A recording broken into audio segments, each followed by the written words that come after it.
सास नंबरी, बहू 10 नंबरी। पूरे घर में मालती देवी का हुक्म चलता था। अपनी बड़ी बहू को वो टीवी के रिमोट की तरह कंट्रोल करती थी। चलो, देर हो रही है। 12 बजे से पहले लड़की वालों के यहाँ पहुंचना है। हाँ हाँ, चलती हूँ। मैं तो भगवान से बस ये दुआ कर रही हूँ कि जिस तरह मेरी बड़ी बहू मेरी मुट्ठी में है, उसी तरह मेरी छोटी बहू भी मेरे इशारे पे नाचे।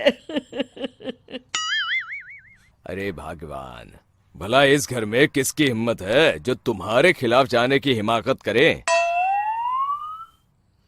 इस तरह मालती देवी अपने छोटे बेटे की भी शादी कर देती हैं। मालती की छोटी बहू फैशन डिजाइनर का कोर्स करके आई थी। उसका सपना था कि शादी के बाद वो अपना खुद का बुटीक खोले। एक दिन, क्या बात है छोटी, तू तो एक से बढ़कर एक डिजाइन बना लेती है। इसमें कौन सी बड़ी बात है दीदी? आप चाहे तो मैं आपको भी सिखा सकती हूँ। हाँ, फिर हम दोनों मिलकर एक बुटीक खोल लेंगे। लेकिन दीदी, उसके लिए तो बहुत पैसे लगेंगे।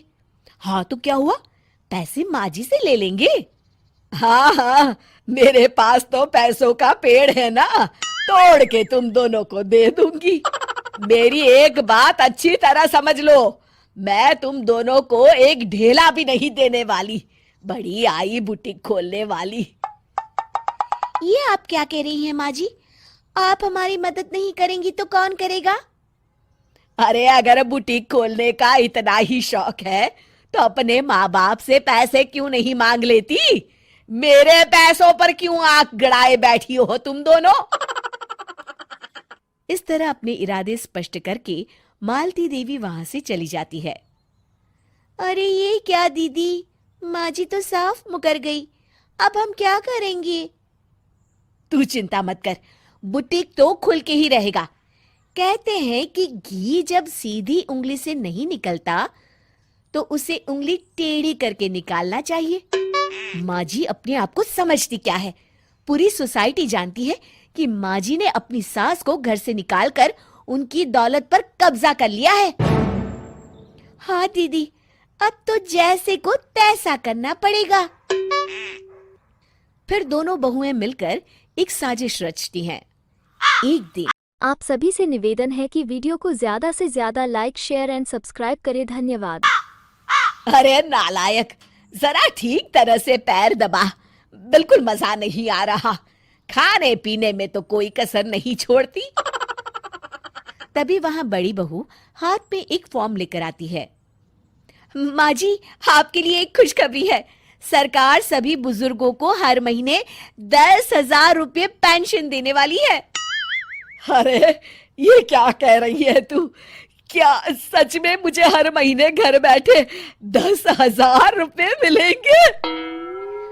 हाँ माँ जी, दीदी सच कह रही है। कल टीवी न्यूज में इस बारे में बता रहे थे। बस आप ये फॉर्म पढ़ के इसे भर दीजिए और अपने दस्तखत कर दीजिए। मैं इन्हें ले जाकर जमा करवा देती हूँ। अरे नालायक, बड़ी कामचोर है तू। इस बुढ़ापे में कहाँ तुम मुझसे फार्म भरवा रही है? खुद ही भर ले, मैं दस्तखत कर देती हूँ। ठीक है माँ जी। फिर बड़ी बहू बड़ी चालाकी से फॉर्म के पन्नों के बीच प्रॉपर्टी के पेपर छिपा कर रख देती है और उन पर मालती देवी के दस्तखत करवा लेती है। कुछ दिनों के बाद मालती देवी अपने पति के साथ 2 दिनों के लिए अपने एक रिश्तेदार के यहाँ जाती है। दूसरी तरफ दोनों बहुएं पूरे घर पर अपना कब्जा कर लेती हैं।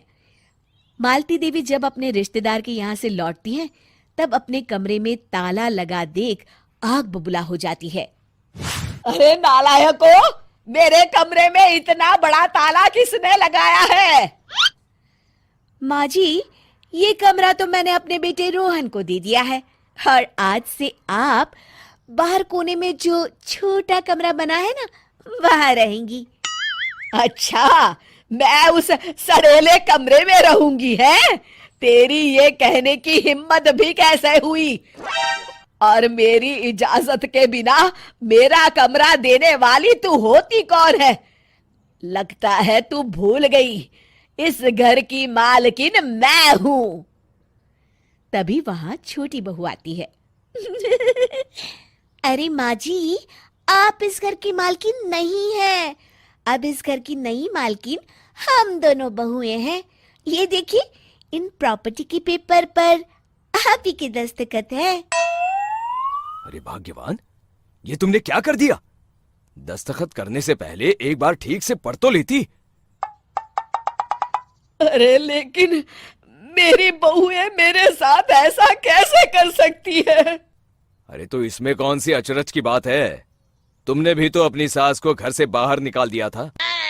टूटा फूटा ही सही, शुक्र करो कि इन दोनों ने कम से कम हमें रहने के लिए कमरा तो दिया। तुमने तो अपनी सास को वो भी नहीं दिया था। आज समझ में आया, जैसी करनी वैसी भरनी। चलो अपना सामान उठाओ और चलते हैं।